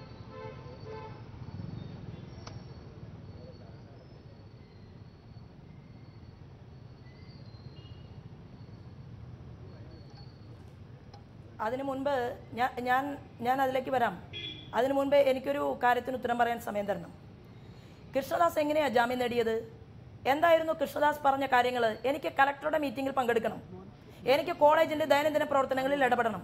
ഈ രണ്ട് കാര്യങ്ങൾ കോടതിയുടെ മുന്നിൽ ഉന്നയിച്ച സമയത്ത് നമ്മുടെ ഇവിടുത്തെ പബ്ലിക് പ്രോസിക്യൂട്ടർ വായിൽ നേന്ത്രപ്പഴം പൂഞ്ഞു വെച്ചിരിക്കുകയായിരുന്നു. എന്താ അദ്ദേഹം ഇടപെടാതിരുന്നത്? എന്താ അദ്ദേഹം കൃത്യമായിട്ട് അതിന് മറുപടി കൊടുക്കാതിരുന്നത്? അദ്ദേഹം കൃഷ്ണദാസിന് ജാമ്യം കിട്ടാൻ വേണ്ടി പ്രവർത്തിക്കുകയായിരുന്നു. കൃഷ്ണദാസിനെ ജാമ്യം കൊടുക്കാനുള്ള സാഹചര്യമാണ് അവിടെ ഒരുക്കി കൊടുത്തത്.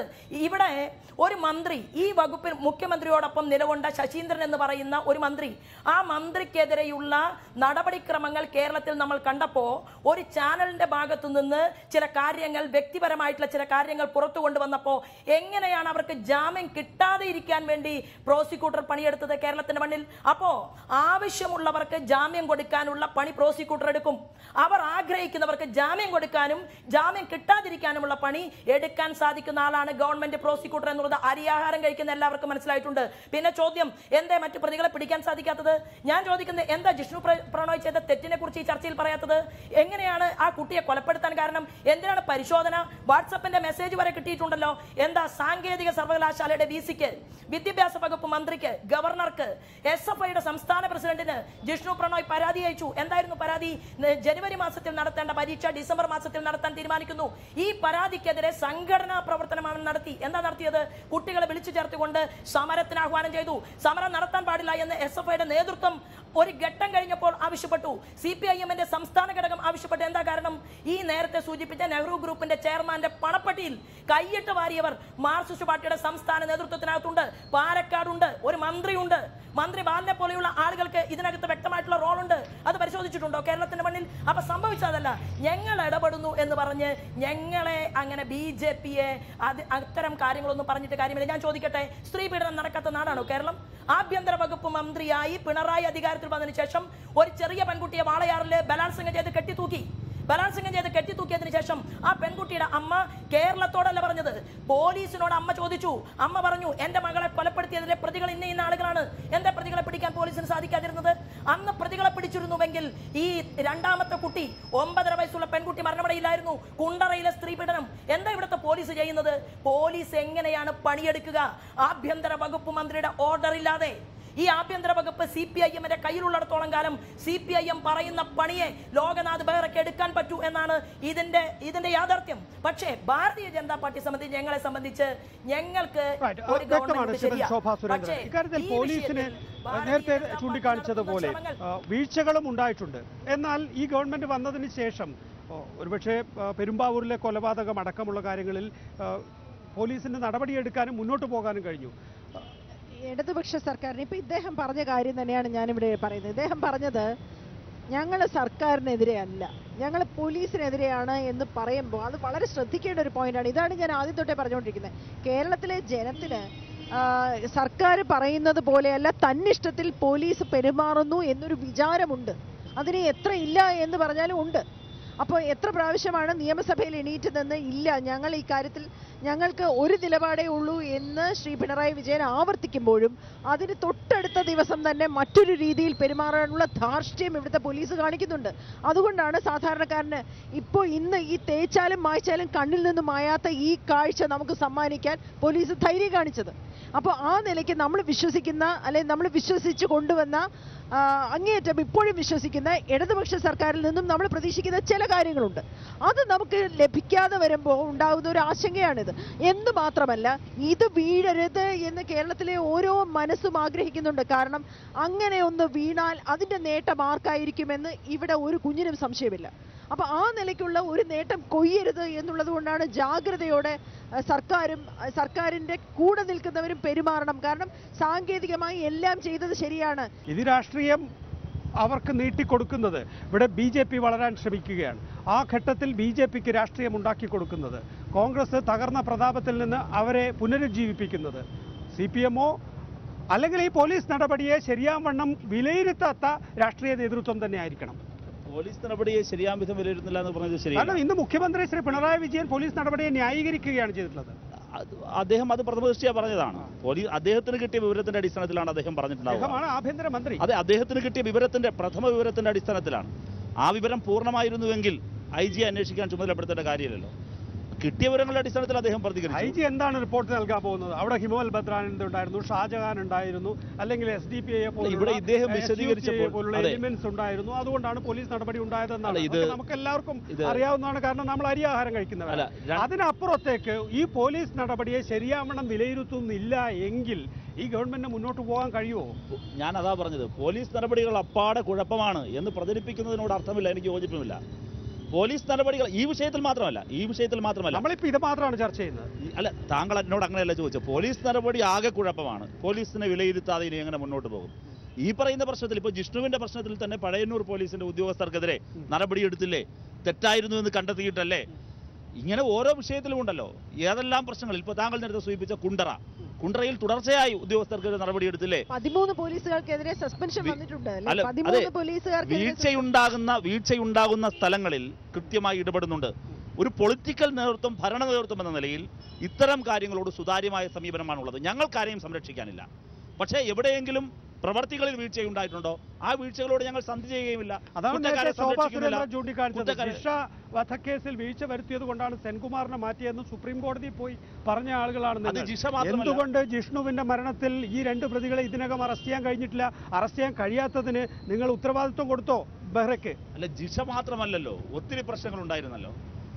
ഏതെല്ലാം പുറ്റിങ്ങളുണ്ടായിരുന്നു? ആ അഫിഡവിറ്റിൽ തന്നെ സർക്കാർ പറഞ്ഞിരുന്ന നിരവധി പ്രശ്നങ്ങളുണ്ട് TP സെൻകുമാറിന്റെ കാര്യത്തിൽ. ശ്രീമതി ശോഭാ സുരേന്ദ്രൻ, നാളെ ഹർത്താൽ, ഇന്ന് തന്നെ പിണറായി വിജയനെ തടയുന്നത് അടക്കമുള്ള കാര്യങ്ങളിലേക്ക് നിങ്ങൾ പോയി കഴിഞ്ഞിരിക്കുന്നു. യുവമോർച്ചയും BJPയും രാഷ്ട്രീയമാക്കി ഈ വിഷയത്തെ മാറ്റുക എന്നുള്ളതാണ് ലക്ഷ്യം. അതാണ് കോൺഗ്രസിനോടും ഞാൻ നേരത്തെ ചോദിച്ചത്. ആ നിലയിൽ കേരളത്തെ ഇനിയിപ്പോൾ ചോരക്കളമാക്കി മാറ്റുക, ഓരോ ഇത്തരത്തിലുള്ള സംഭവങ്ങൾ കേൾക്കുമ്പോഴും തെരുവിലേക്ക് പ്രവർത്തകർ ഇറങ്ങുക, ആ നിലയിലാണോ കേരളം ഇനി മാറാൻ പോകുന്നത്? അല്ല, ഞാൻ ചോദിക്കട്ടെ, നോക്കൂ നികേഷ് ജി, ഈ ചർച്ചയിൽ തന്നെ എത്ര മാർക്സിസ്റ്റ് പാർട്ടിയുടെ നേതാക്കളെയാണ് വിളിച്ചിട്ടുള്ളത്? ഞാനൊക്കെ ധരിച്ചിട്ടുണ്ടായിരുന്നത് സ്ത്രീ പീഡനങ്ങളെ കുറിച്ചൊക്കെ കൃത്യമായ രീതിയിൽ സംസാരിക്കാനും പോലീസ് ഡിപ്പാർട്ട്മെന്റ് എന്തുകൊണ്ടാണ് പ്രവർത്തിക്കുക, എങ്ങനെയാണ് പോലീസ് ഡിപ്പാർട്ട്മെന്റിനെ കൃത്യമായി പ്രവർത്തിപ്പിക്കാതിരിക്കുക, ഇതെല്ലാം കണ്ടാൽ മനസ്സിലാക്കാൻ സാധിക്കുന്ന നല്ല ബുദ്ധിയുള്ള ആള് തന്നെയാണ് നമ്മുടെ പ്രിയപ്പെട്ട പാർവതി. അപ്പൊ പാർവതി ഇപ്പോ പിണറായി വിജയനെ സഹായിക്കുന്നത് എന്തിനാണെന്നും ആഭ്യന്തര വകുപ്പ് കൈകാര്യം ചെയ്യുന്നതിലെ വീഴ്ച അത് ബെഹ്റയുടെ തലയിൽ മാത്രം കെട്ടിവെച്ചുകൊണ്ട് പിണറായിക്ക് ഇതിൽ യാതൊരു ഉത്തരവാദിത്വമില്ല എന്നൊക്കെ പറയാൻ ശ്രമിക്കുന്നത് കേരളത്തിൽ പ്രേക്ഷകർ അതെല്ലാം തീരുമാനിക്കും. പക്ഷെ പ്രശ്നം അവിടെയല്ലല്ലോ. ഇവിടുത്തെ ചോദ്യം, ഇന്ന് കേരളത്തിന്റെ സമുന്നതനായ നേതാവ്, അതായത് കേരള നിയമസഭയ്ക്കകത്ത് ഒരു ഇല്ലാത്ത കസേരയിൽ അടങ്ങി ഒതുങ്ങി ഇരുന്നോളാൻ പറഞ്ഞ ഒരു കസേര കൊടുത്ത ഒരു വയോവൃദ്ധനായിട്ടുള്ള സഖാവുണ്ടല്ലോ ശ്രീമാൻ VS, ആ VS ഇന്ന് ഒരടി കൊടുത്തിട്ടുണ്ട് ബഹുമാനപ്പെട്ട മുഖ്യമന്ത്രി പിണറായി വിജയന്. ലോകനാഥ് ബെഹ്റയെ ശ്രീമാൻ VS ശകാരിച്ചു എന്ന് പറഞ്ഞാൽ അതിനർത്ഥം പിണറായി വിജയനെ തല്ലാതെ തല്ലി എന്നാണ്. അത് കേരളത്തിലെ ജനങ്ങൾ ഇന്ന് ചർച്ച ചെയ്തിട്ടുണ്ട്. കാനം രാജേന്ദ്രൻ പറഞ്ഞിട്ടുണ്ട്. പക്ഷേ അതിനകത്ത് ചെറിയ ഒരു പൊടി രാഷ്ട്രീയമുണ്ട്. LDFന്റെ യോഗം വിളിക്കാനുള്ള തീരുമാനമെടുക്കാൻ സാധിക്കുന്നില്ല. അപ്പൊ ഇവിടെ സംഭവിച്ചിട്ടുള്ളത്, കേരളത്തിൽ ക്രമമില്ല, സമാധാനമില്ല. കേരളത്തിലെ പോലീസ് കൃത്യമായിട്ട് പ്രവർത്തിക്കുന്നില്ല, പോലീസിനെ പ്രവർത്തിക്കാൻ അനുവദിപ്പിക്കുന്നില്ല.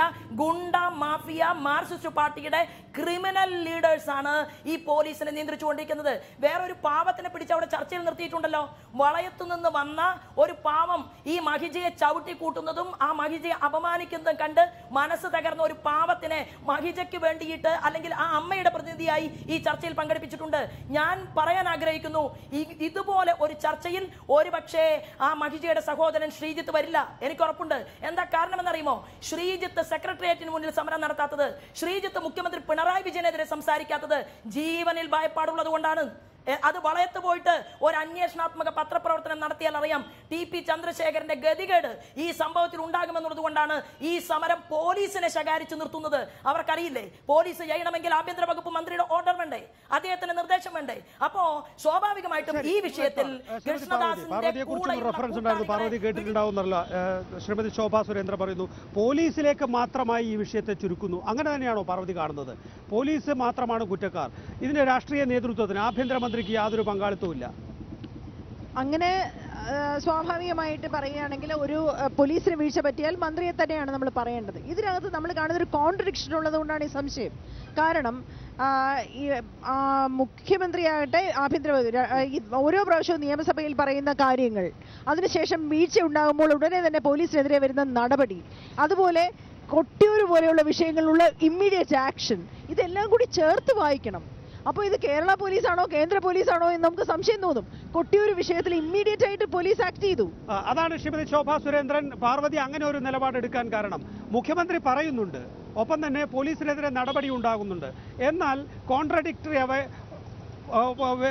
വൈരുദ്ധ്യമായി ഈ പറയുന്ന പോലീസിന്റെ നടപടികൾ തുടരുന്നുമുണ്ട്, അല്ലെങ്കിൽ പോലീസിന്റെ ദുഷ്നടപടികൾ തുടരുന്നുമുണ്ട്.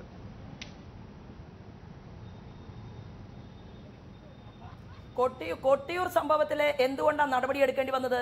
പെൺകുട്ടി പീഡിപ്പിക്കപ്പെട്ടു, ഗർഭിണിയായി, കുഞ്ഞുണ്ടായി, കുഞ്ഞിനെ അനാഥശാലയിൽ കൊണ്ടുപോയി കൊടുത്തു. ചൈൽഡ് വെൽഫെയർ കമ്മിറ്റി കൃത്യമായിട്ടുള്ള കൃത്യവിലോപം നടത്തി. എന്തെല്ലാം കാര്യങ്ങളാണ് ആ സംഭവത്തിൽ ഉണ്ടായത്? ആ ഫാദർ കാനഡയിലേക്ക് രക്ഷപ്പെടാൻ പരിശ്രമിച്ചത് മാർക്സിസ്റ്റ് പാർട്ടിയുടെ ആ ജില്ലയിലെ നേതൃത്വത്തിന്റെ അറിവോടും സമ്മതത്തോടും കൂടിയിട്ടാ കേരളത്തിലെ ജനത ഇത് ചർച്ച ചെയ്തത്. ചൈൽഡ് വെൽഫെയർ കമ്മിറ്റിയിലെ ഒരു ജില്ലയിലെ, വയനാട് ജില്ലയിലെ ചൈൽഡ് വെൽഫെയർ കമ്മിറ്റിയിലെ പ്രധാനപ്പെട്ട ഒരു വ്യക്തി, ഞാൻ പേര് പറയുന്നില്ല കാരണം എന്റെ സുഹൃത്താണ്, അവരുടെ കൃത്യമായി ഇടപെടൽ കൊണ്ട് മാത്രമാണ് ഈ വിഷയം പുറത്തു വന്നത്. അതല്ലാതെ കേരളത്തിലെ മാർക്സിസ്റ്റ് പാർട്ടിയുടെ കഴിവുകൊണ്ടല്ല ഈ കേസ് ചർച്ച ചെയ്തത്. പിന്നെ സാധാ പോലീസുകാരനെതിരെ നടപടിയെടുക്കാൻ ആഭ്യന്തര വകുപ്പ് മന്ത്രിക്ക് എന്താ ബുദ്ധിമുട്ട്? ആഭ്യന്തര വകുപ്പ് മന്ത്രിക്ക് ബുദ്ധിമുട്ടുള്ളത് ഇത്തരം കാര്യങ്ങളിൽ പോലീസിനെ സ്വതന്ത്രമായി വിടാൻ അവർ തയ്യാറല്ല എന്നുള്ളതാണ്. അങ്ങനെ വിട്ടുകഴിഞ്ഞാൽ ഉണ്ടാകുന്ന അനുഭവത്തെ കുറിച്ച് ഞാൻ ചോദിക്കട്ടെ. പ്രമുഖയായിട്ടുള്ള ഒരു സിനിമാ നടി, ആ സിനിമാ നടിയെ കേരളത്തിൽ മാനസികമായും ശാരീരികമായും പീഡിപ്പിച്ചില്ലേ? പൾസർ സുനിയെ പിടിച്ചില്ലേ? പൾസർ സുനിയെ പിടിച്ചപ്പോ എന്താ നമ്മുടെ ആഭ്യന്തര വകുപ്പ് മന്ത്രി, കേരളത്തിന്റെ മുഖ്യമന്ത്രി മാധ്യമ പ്രവർത്തകരുടെ മുന്നിൽ പറഞ്ഞത്? എന്താ പറഞ്ഞെന്നറിയുമോ? ഇനി പുതിയൊരു പ്രതിയെ സൃഷ്ടിക്കണ്ട എന്ന്. എന്താ അതിനർത്ഥം? പൾസർ സുനിയിൽ അവസാനിപ്പിച്ചു കൊള്ളണം, അതല്ലെങ്കിൽ എന്റെ നിർദ്ദേശമാണ്. ഈ സൂചനയല്ലേ ഉണ്ടായത്? കേരള നിയമസഭയിൽ അതിന് മാറ്റി പറയിക്കേണ്ട സാഹചര്യം ഉണ്ടായത് കേരള നിയമസഭയ്ക്കകത്ത് അത് ചർച്ച ചെയ്യാനുള്ള ആളുകൾ ഉണ്ടായതുകൊണ്ടാണ്. അപ്പൊ എന്റെ ചോദ്യം, പൾസർ സുനിയുടെ പിറകിൽ പ്രവർത്തിച്ച വ്യക്തികളെ ഇതുവരെ നിയമ നടപടിക്ക് മുന്നിൽ കൊണ്ടുവരാൻ സാധിക്കാതെ കേരളത്തിന്റെ ആഭ്യന്തര വകുപ്പ് പ്രവർത്തിച്ചിട്ടുണ്ടെങ്കിൽ ഏത് കേസ് അന്വേഷണമാണ് ഇവിടെ ഇരകൾക്ക് വേണ്ടി ഉണ്ടായിട്ടുള്ളത്? വേട്ടക്കാർക്ക് വേണ്ടിയല്ലേ ഇവിടുത്തെ ആഭ്യന്തര വകുപ്പ് മന്ത്രി പ്രവർത്തിക്കുന്നത്? അത് അദ്ദേഹത്തിന്റെ ഗതികേടാണ്. ഇത് സാധാരണ പോലീസുകാർക്കെതിരെ 10, 12, 16 ചിലപ്പോൾ പോലീസുകാരെ, സാധാരണ പോലീസ്, ഇത് ബെഹ്റയുടെ കൺമുന്നിൽ ബെഹ്റയ്ക്ക് തന്നെ നേരിട്ട് ഓപ്പറേറ്റ് ചെയ്ത ഒരു പോലീസ് നടപടിയാണ്. അതുകൊണ്ട് ബെഹ്റയ്ക്കെതിരെ നടപടിയെടുക്കാൻ ഈ ഘട്ടത്തിൽ പിണറായി വിജയന് കഴിയില്ല. അതൊരിക്കലും കഴിയില്ല. ഞാനൊരു കാര്യം പറയട്ടെ. ഇപ്പോൾ നമ്മൾ നിൽക്കുന്നത് സെക്രട്ടേറിയറ്റിന്റെ സമര ഗേറ്റിലാണ്. ഇവിടെ ആർക്കും സമരം ചെയ്യാം, പക്ഷേ അതേസമയം തൊട്ടപ്പുറത്തെ ഗേറ്റിലും ചെയ്യാം, ആസാദ് ഗേറ്റിലും ചെയ്യാം. തൊട്ടുപിറകിലെ കണ്ടോൺമെന്റ് ഗേറ്റിലേക്ക്, സമര ഗേറ്റല്ല ഇത്. ഇവിടെ മഹാസമരങ്ങൾ നടക്കുമ്പോഴും ഏതൊരു പാർട്ടിയും, BJP നടത്തുമ്പോൾ പോലും അവിടെ പോകാറില്ല. അവിടെ പോയാൽ ഇതുപോലെ അറസ്റ്റ് ഉണ്ടാവും. ഇതുപോലെ നമ്മുടെ ചില നിബന്ധനകളുണ്ടല്ലോ. പോലീസ് ആസ്ഥാനത്ത് അതുപോലെ സമരമോ ഒരു പരിധിക്കപ്പുറമുള്ള ആൾക്കൂട്ടത്തെയോ അനുവദിക്കാറില്ല. ഇവിടെ അനുവദിക്കാവുന്നതിൻ്റെ പരമാവധി ആൾക്കൂട്ടം 6 പേരെ അനുവദിക്കാമെന്ന് പറയുന്നു. പോലീസ് ഉദ്യോഗസ്ഥർ അവരുമായി സംസാരിക്കുന്നു. അത്ര പേർക്ക് മാത്രമുള്ള ഒരു മെഷർമെൻറ്റ് അവരവിടെ എടുക്കുന്നു. അതിനിടയിലാണ് പ്രതീക്ഷിക്കുന്നതിനും അപ്പുറത്ത് പൊടുന്നതിനെ കൂടുതൽ നമ്പർ ചെല്ലുന്നവർക്ക് ചില ഇൻറ്റൻഷനുമുണ്ട്, അവർക്ക് ചില പൊളിറ്റിക്കൽ ബാക്ക്ഗ്രൗണ്ടുമുണ്ട്. അവരുടെ ഇടപെടലാണ് ഈ ഒരു സീൻ അവിടെ ക്രിയേറ്റ് ചെയ്തത്. സ്വാഭാവികമായിട്ടും ആ സീൻ കാണുമ്പോൾ മഹിജയെ പോലെ കേരളം വളരെ സഹാനുഭൂതിയോടുകൂടി കാണുന്ന ഒരു സ്ത്രീയെ, ഒരമ്മയെ അതുപോലെ എടുത്തുകൊണ്ട് പോലീസ് പോകുമ്പോൾ കേരളത്തിൻ്റെ ഹൃദയം വേദനിക്കും. അത് ശരിയാണ്. പക്ഷേ ആ വേദനയെ ഇവർ രാഷ്ട്രീയ കച്ചവടത്തിനായി ഉപയോഗിക്കുകയല്ലേ?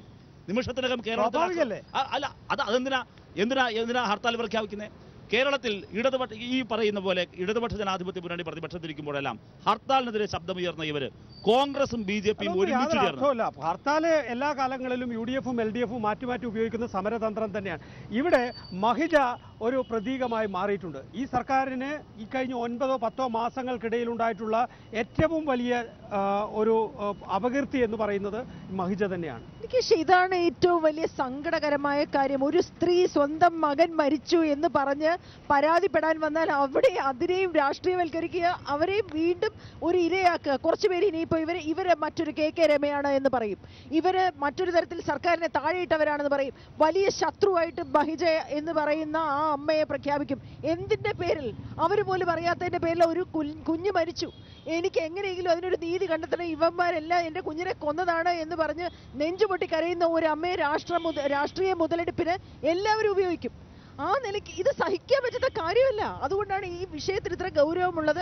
മഹിജയെ രാഷ്ട്രീയമായ കാര്യങ്ങൾക്ക് ഉപയോഗിക്കരുത് എന്ന് പറയാനായിട്ട് ഈ പാതിരാത്രി ഇവിടെ നിൽക്കുന്നത്. വളരെ നന്ദി. ഈ ചർച്ചയിൽ പങ്കെടുത്തതിന് നമുക്ക് വളരെ വേഗത്തിൽ ചുരുക്കേണ്ടതുണ്ട്. മഹിജയ്ക്കെതിരായിട്ടുള്ള പോലീസ് അതിക്രമത്തെ കേരളമാകമാനം പ്രതിഷേധിക്കുകയാണ്. കേരളത്തിൽ സമീപകാലത്ത് സമാനമായ ഒരു സംഭവം ആരും കണ്ടിട്ടില്ല. ഒരു രക്തസാക്ഷിയുടെ അമ്മയ്ക്കെതിരായിട്ടുള്ള പോലീസ് നീക്കം അപലപനീയമാണ് എന്ന കാര്യത്തിൽ തർക്കമില്ല. നാളെ വീണ്ടും ഇതേ സമയം കാണുന്നവരെ നമസ്കാരം.